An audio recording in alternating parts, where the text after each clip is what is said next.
আল্লাহর নবী বলেন, যে ব্যক্তি বলেছে মুখে লা ইলাহা ইল্লাল্লাহ আর তার অন্তরের ভিতরে জবের দানা পরিমাণ কল্যাণ নিহিত আছে, অর্থাৎ ঈমান আছে, আল্লাহর নবী বলেন এই জবের দানা পরিমাণ ঈমানের এত দাম, এত দাম, আল্লাহ রাব্বুল আলামিন এতটুকু ঈমানের বদৌলতে সে যদি জাহান্নামীও হয়, একটা সময় আল্লাহ তাআলা তাকে জান্নাত দিয়ে দিবে।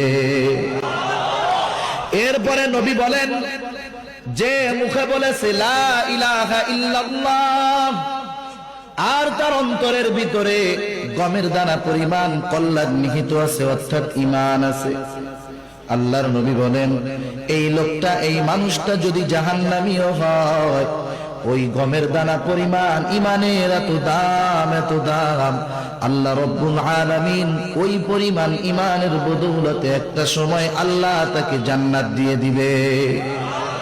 তারপরে আমার আপনার নবী বলেন, যে মুখে বলেছে লা ইলাহা ইল্লাল্লাহ আর তার অন্তরের ভিতরে অনুপরিমাণ কল্যাণ নিহিত আছে, অনুপরিমাণ ঈমান আছে। অনু কাকে বলা হয় সহজে বুঝেন। আমাদের উলামায়ে কেরাম অনেক সময় যাররার উদাহরণ দিতে গিয়ে বলেন, একটা বালুকে যদি 70 ভাগ করা হয়, ওই 70 ভাগের একটা অংশকে একটা যাররা বলা হয়। এই বিষয়টা, এই যাররা অথবা অণু এতটা সূক্ষ্ম যেটা খালি চোখে দেখা যায় না, কেউ যদি দেখতে চায় অনুবীক্ষণ যন্ত্রের প্রয়োজন হয়, ওটা হাতে ধরা যায় না, দেখা যায় না।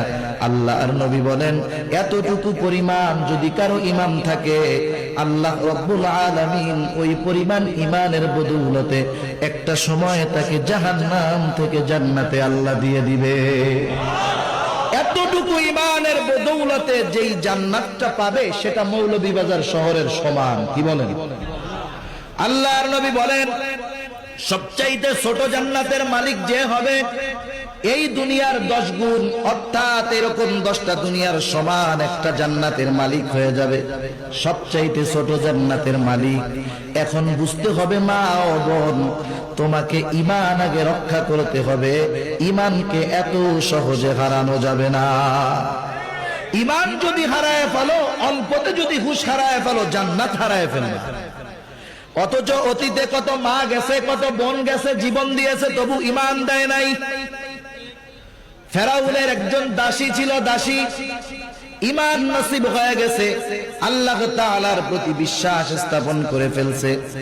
এই দাসীর ঈমানের খবর ফেরাউনের কাছে চলে গেল। ফেরাউন জেনে